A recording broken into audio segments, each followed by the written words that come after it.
오늘은 우리가 모세의 이야기를 함께 듣고자 합니다. 제가 퀴즈를 하나 드리겠습니다. 모세가 어려서 제일 싫어하는 과목이 뭐였을까요? 우와, 네. 모세. 네. 맞습니다. 너무 많이 맞춰가지고 이거 선물을 어떻게 줄 수가 없는데. 네. 그 두 번째. 모세의 시체를 찾지 못해서 빈 관에 묻은 현상은? 모세관 현상. 네. 그렇죠. 네, 아무튼 너무 똑똑한 것 같아요. 모세의 삶은 한마디로 버림과 던짐의 삶이었습니다. 그런데 이 나일강에 던져진 모세가 건짐을 받아서 바로의 공주의 아들이라고 칭함을 받을 줄 누가 알았겠습니까? 네, 그러므로 여러분 혹이라도 버림받았다고 해서 너무 낙심하지 마시길 바랍니다. 왜냐하면 우리에게는 하나님의 건짐의 은혜가 있다. 네.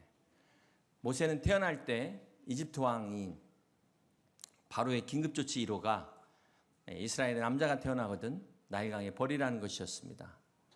이때 모세의 부모가 얼마나 기도했을까요? 참 모세를 낳고 나서 도저히 이제 더 이상 숨길 수가 없어서 갈대상자에 너 나일강에 이제 버려야만 했는데 그만 바로의 딸이 모세를 건져서 왕궁에서 기른 것입니다. 아버지 왕은 죽이라고 했지만 그 딸은 구원해서 그 모세의 친엄마 요게벳은 졸지의 유모가 돼서 돈 받고 자기 자식 기르면서 연봉을 받고 이런 축복이 어디 있을까요? 왕의 명령이 없었다면 어찌 감히 이런 일을 상상이나 했겠습니까? 왕이 죽이라는 그 명령 때문에 비록 강가에 버릴 수밖에 없었지만 이 모세가 왕궁에 들어가 왕자의 교육을 받게 되는 이런 전화위복의 역사, 이것이 바로 믿음의 역사인 줄 믿으시길 바랍니다. 오늘 여러분의 가정의 자녀들에게 이런 축복이 함께 하시기를 주님의 이름으로 축복합니다. 그러기 위해서는 우리가 자녀들을 위해서 기도해야 되겠죠. 모세의 기도 그 뒤에는 그 부모의 간절한 기도가 있었음을 우리는 잊지 말아야 될 것입니다. 그런 의미에서 이번 금요기도에도 다 같이 나오셔서 우리가 가정을 위해서 기도하고 교회와 나라와 민족을 위해서 함께 기도하는 여러분 되실 수 있기를 주님의 이름으로 축복합니다. 네, 여러분 식사 때 기도하시잖아요. 근데 사실 우리가 화장실 갈 때도 기도해야 됩니다. 혹시 화장실 가시면서 기도하시는 분 계세요? 아마 변비를 심하게 고생하신 분 외에는 별로 기도할 것 같지가 않는데 우리가 먹는 것만 중요한 게 아니라 잘 배출하는 게 얼마나 중요합니까? 우리가 영양식을 공급만 받는 게 중요한 게 아니라 하수관이 막히면 역류하잖아요. 우리가 영적으로도 이 오염된 더러운 것들을 다 씻어내는 것 참 중요합니다. 아침마다 새벽 기도마다 큐티할 때마다 우리 더러운 것들을 다 털어버리시고 그래서 이 우울증도 미리미리 예방하시고 여러분 영적인 건강 잘 관리할 수 있는 여러분 되시길 주님의 이름으로 축복합니다. 지난주에 저희가 아브라함의 부르심에 대해서 함께 살펴봤는데요. 오늘은 모세의 부르심에 대해서 함께 같이 은혜를 나누려고 합니다. 하나님께서 모세를 부르신 나이가 몇 세죠? 80의 나이에 부르셨습니다. 사실 이 모세 입장에서 얼마나 할 말이 많았겠습니까? 아니 하나님 일을 맡기시려면 좀 젊을 때 좀 맡기시지 40년 전에 내가 하겠다고 할 때는 가만히 계시더니만 이제 다 늙어가지고 지금 지명수배 됐는데 처가살이 하고 있는데 아무 힘도 없고 배경도 없는 나한테 이 일을 맡기십니까? 그러면서 출애굽기 4장 13절에 보면은 모세가 이르되 뭐라고 말하고 있습니까? 오 주여 보낼 만한 자를 보내소서. 네, 나는 못 가겠다는 거예요. 그러면서 출애굽기 3장과 4장에는 모세가 못하겠다는 변명이 구구절절이 나오고 있습니다. 자, 미디안 광야에서 이 모세의 40년은 정말 한많은 세월이었다. 하나님이 살아계신다면 어찌 이런 일이 일어날 수 있습니까? 수도 없이 되뇌 있는 시간이었을 거예요. 그러면서 과연 인생이 무엇인가 고민하고 또 고민하고 그러면서 덧없는 인생을 깨달았을 것입니다. 그러나 하나님 입장에서는 이 모세로 하여금 모세가 다 내려놓을 때까지 기다리고 계셨다는 사실입니다. 모세의 인간적인 열심, 인간적인 열정 다 꺼질 때까지 40년을 기다리셨다는 것입니다. 사랑하는 성도 여러분, 모세에게 나타난 이 가시떨기에 꺼지지 않는 불은 무엇을 말할까요? 하나님이 이스라엘 백성을 향한 꺼지지 않는 사랑을 의미하는 것입니다. 그렇습니다. 이 꺼지지 않는 불이 되어 사라지지 않는 떨기나무의 불꽃으로 나타나신 하나님께서 모세에게 내 신을 벗으라 말씀하셨어요. 옛날의 종들은 다 신을 신지 않았다고 합니다. 이 종의 의미인데요. 다시 말해서 네 마음대로 가고 싶은 대로 가는 게 아니라는 것이죠. 이스라엘 백성의 출애굽을 모세 네가 하는 게 아니라는 것을 하나님께서 깨우쳐 주시기 위해서 신을 벗으라고 말씀하신 것입니다. 사랑하는 성도 여러분, 우리는 지난주 아브라함의 부르심을 통해서 아브라함의 부르심이 오늘 성도인 우리 자신을 향한 하나님의 부르심이다, 이렇게 말씀을 나누었습니다. 오늘 모세도 마찬가지예요. 이스라엘 민족을 구원하는 특별한 사명을 가진 모세만의 부르심이 아니라 오늘 성도로서 부르신 하나님께서 저와 여러분도 사명을 주시고 부르신다는 사실, 하나님께서 부르신 자들에게는 사명을 주신다는 이 사실을 기억하시길 바랍니다. 중요한 건 모세가 힘이 다 빠졌을 때 하나님이 나타나셨다는 사실입니다. 자, 그러니까 모세는 못하겠다고 막 이렇게 저렇게 핑계를 대는데요. 하나님이 뭐라고 말씀하십니까? 출애굽기 4장 14절을 같이 봅니다. 여호와께서 모세를 향하여 노하여 이르시되 내 사람 내 형 아론이 있지 아니하냐? 그가 말 잘하는 것을 내가 아노라. 그가 너를 만나러 나오나니 그가 너를 볼 때에 그의 마음에 기쁨이 있을 것이라.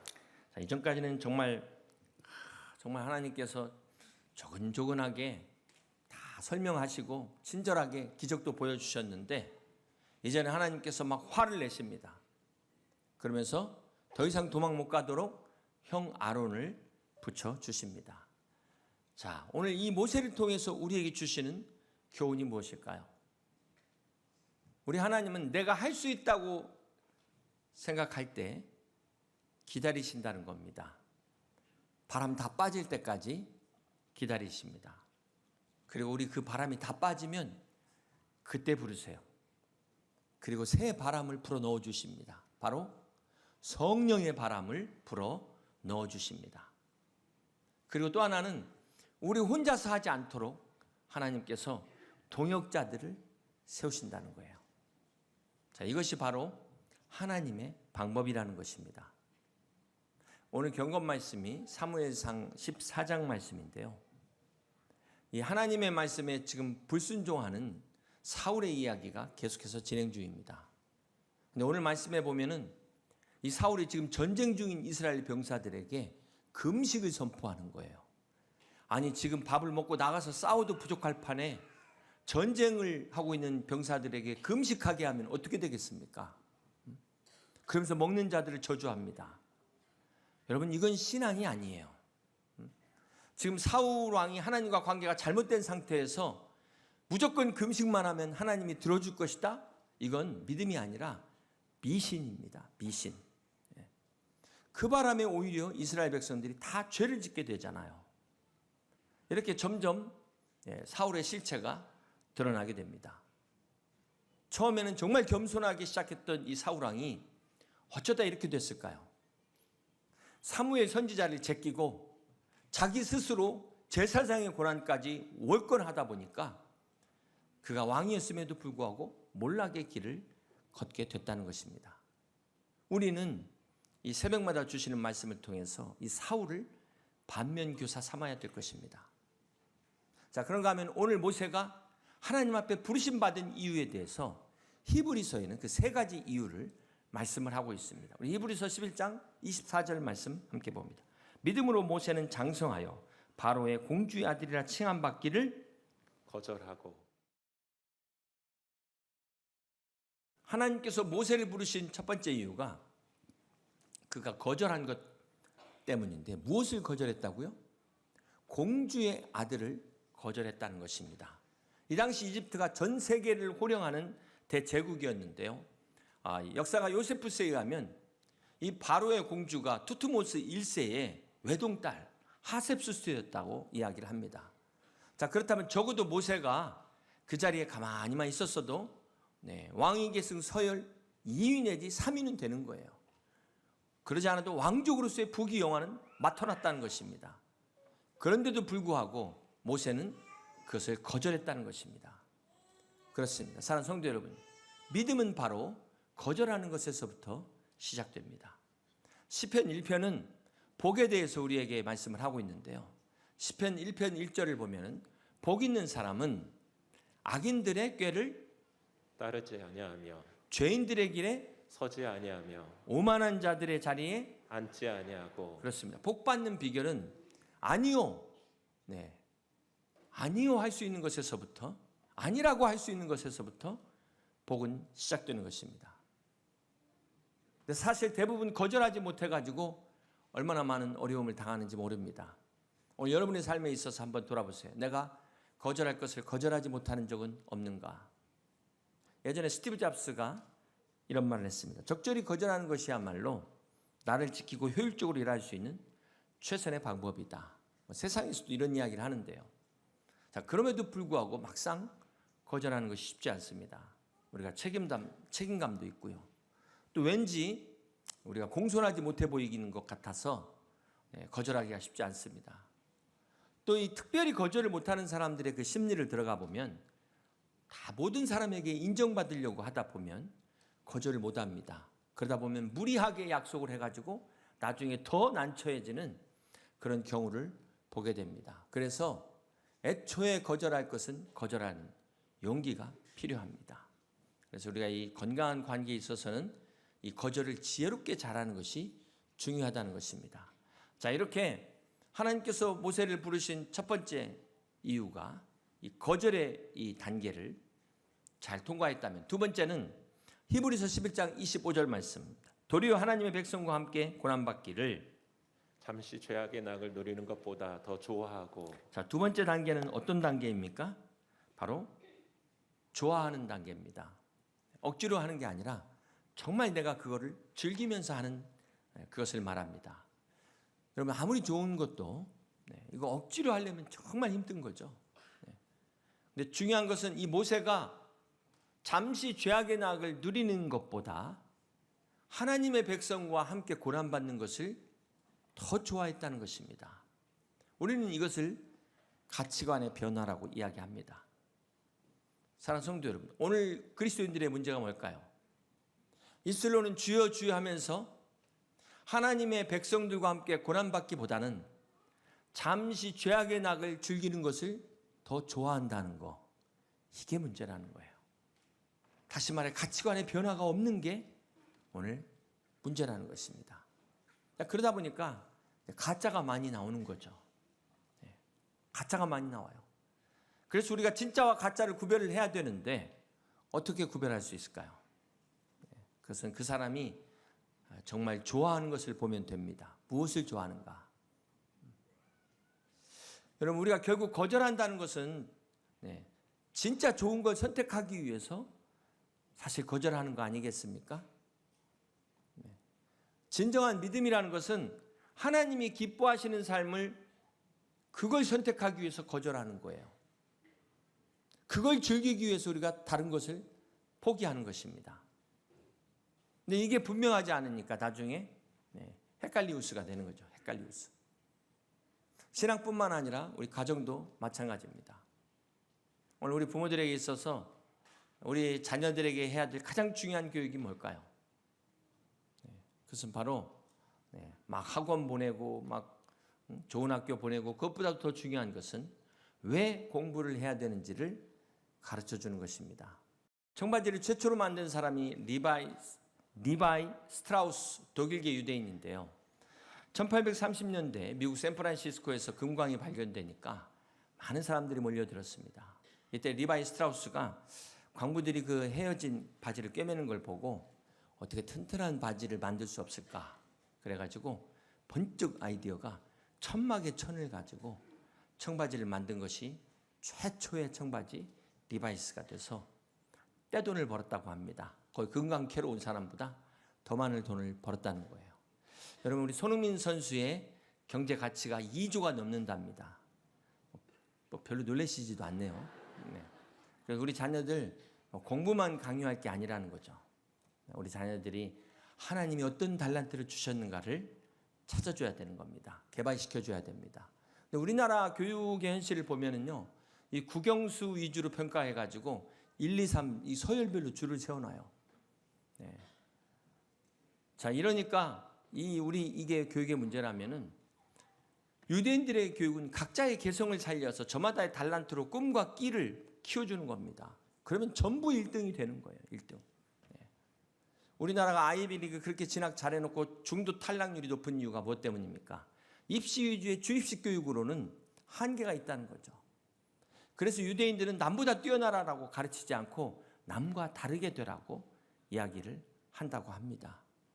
그래서 유대인 부모는 자녀들을 틀에다가 딱 집어넣지 않고 다른 아이들과 다른 방식으로 놀고 다른 방식으로 공부하고 다른 방식으로 행동하는 창조적 교육을 요구한다는 것입니다. 여러분, 아인슈타인이 유대인이잖아요. 상대성 원리를 발견한 아인슈타인은 나는 천재가 아니라고 그랬어요. 단지 호기심이 많다고 그렇게 이야기를 했습니다. 또 소아마비 백신을 개발한 에드워드 솔트도 유대인인데요. 그럼 뭐라고 말하냐면 나는 수천 번의 실험을 거쳐 백신을 발견했다. 나는 어머니가 날마다 새로운 요리를 만들어주는 것을 보고 자랐기 때문에 왕성한 실험 정신을 갖게 됐다라고 말했습니다. 그러니까 부모의 잔소리보다도 새로운 요리들을 만들어줘서 새로운 도전과 자극을 주라는 겁니다. 그렇습니다. 최고의 부모는 자녀의 달란트를 찾아주는 부모가 최고의 부모입니다. 저는 그런 면에서 가정교육이 참 중요하고 우리 주일학교 교육이 중요하다고 믿습니다. 어려서 신앙뿐만 아니라 우리 자녀들의 달란트를 다 발견해 줘야 돼요. 네. 그래서 이제는 정말 자녀들이 부모가 하고 싶은 걸 하는 시대는 끝났습니다. 네. 여러분의 자녀들이 무엇을 좋아하는지, 무엇을 잘할 수 있는지 잘 기도하시면서 여러분 하나님의 은사를 발견해 주시는 부모가 되시길 바랍니다. 그냥 비싼 학원 보내고 좋은 학교 보내고 유학 보냈다고 끝나서는 안 된다는 것입니다. 우리 믿음 안에서 우리 자녀들이 하나님이 주신 달란트를 발견해서 하나님의 영광을 위해서 정말 귀하게 쓰임받는 여러분의 자녀 되시길 주님의 이름으로 축복합니다. 자, 이렇게 모세의 부르심이 첫 번째는 거절의 용기와 두 번째는 그가 진짜 좋아해야 될 것을 좋아했다는 거예요. 마지막 세 번째는 무엇입니까? 히브리서 11장 26절에 그리스도를 위하여 받는 수모를 애굽의 모든 보화보다 더 큰 재물로 여겼으니 이는 상 주심을 바라봄이라. 마지막 세 번째는 이 바라봄이라. 사람이 무엇을 보느냐에 따라 그 비전이 결정됩니다. 믿음도 마찬가지죠. 민수기 21장에 보면 광야에서 불평하고 원망하다가 이스라엘 백성들이 다 불뱀에 물려 죽게 됐습니다. 이때 모세가 하나님 앞에 기도하는데요. 하나님께서 이 모세의 기도를 들으시고 불쌍히 여기셔서 이걸 해결할 수 있는 방안을 주십니다. 그것이 민수기 21장 9절의 내용인데요. 모세가 놋뱀을 만들어 장대 위에 다니 뱀에게 물린 자가 놋뱀을 쳐다본 즉 모두 살더라. 놋뱀을 만들어서 장대 위에 매달고 그것을 바라본 사람은 전부 살았다는 것입니다. 이것이 하나님의 방법입니다. 여러분, 나무에 달린 놋뱀은 무엇을 상징할까요? 그것은 바로 요한복음 3장 14절에 보면은 모세가 광야에서 뱀을 든 것 같이 인자도 들려야 하리니 이는 그를 믿는 자마다 영생을 얻게 하려 하심이니라. 그렇습니다. 나무에 달린 이 놋뱀은 십자가에 우리의 죄를 지고 달리신 그 예수님을 상징하는 것입니다. 그래서 히브리서 12장 2절은 믿음의 주요 또 온전케 하시는 예수를 바라보라고 말씀하고 있습니다. 사랑하는 성도 여러분, 여러분 무엇을 바라보십니까? 여러분 돼지가 고개 드는 거 보셨어요? 혹시 돼지가 고개를 들 수 있는 각도는 딱 15도를 들 수 있다고 합니다. 그러니까 그 이상은 못 들어요. 그러니까 돼지는 절대로 정상적으로는 하늘을 볼 수가 없습니다. 이 돼지가 하늘을 볼 수 있는 유일한 방법은 넘어져야 돼요. 돼지가 엉덩이에 빠져가지고 뒤집어져야 하늘을 볼 수 있는 것입니다. 여러분 마찬가지예요. 교만한 인간, 돼지처럼 욕심 많은 인간은 어떻게 하늘을 볼 수 있을까요? 넘어져야, 웅덩이에 빠져야만 그제서 하늘을 바라보고 하나님을 찾게 된다는 것입니다. 사랑하는 성도 여러분, 이렇게 어리석은 우리가 인간이 되어서는 안 되지 않겠어요? 믿음이 무엇입니까? 믿음은 시선을 바꾸는 것입니다. 여러분 행복이 결코 멀리 있지 않아요. 행복은 우리의 시선의 각도를 바꾸는 것입니다. 대상을 바꾸는 것입니다. 그러면 행복이 보여요. 출애굽기 14장 13절부터 14절 함께 같이 봅니다. 모세가 백성에게 이르되 너희는 두려워하지 말고 가만히 서서 여호와께서 오늘 너희를 위하여 행하시는 구원을 보라. 너희가 오늘 본 애굽 사람을 영원히 다시 보지 아니하리라. 여호와께서 너희를 위하여 싸우시리니 너희는 가만히 있을지니라. 이렇게 사방으로 우겨쌈을 당한 이스라엘은 앞뒤의 적을 보고 앞에 홍해 뒤에 적을 보고 문제만을 바라봤지만 모세는 문제 가운데 역사하시는 하나님을 바라보라고 말씀하고 있습니다. 그렇습니다. 여러분 믿음이라는 것은 우리 문제를 바라보는 것이 아니라 주님을 바라보는 것입니다. 그 주님을 바라보고 하나님의 약속을 바라보고 하나님의 상주심을 바라보는 것이 믿음입니다. 사랑하는 성도 여러분, 우리는 우리가 바라보는 것을 얻게 될 것입니다. 우리는 우리가 바라보는 것을 믿게 될 것입니다. 우리는 우리가 바라보는 것에 의해 변화될 수 있습니다. 우리가 하나님을 바라보면 하나님을 얻게 될 것이고 하나님을 바라보면 하나님을 닮게 될 것이고 주님을 바라보면 주님에 의해 우리가 변화되는 것입니다. 그렇습니다. 이 시간 믿음으로 다 같이 하나님을 바라보셔서 여러분 모두 모세와 같은 믿음으로 오늘 복된 가정 이루시는 여러분 다 되시길 주님의 이름으로 간절히 축원합니다.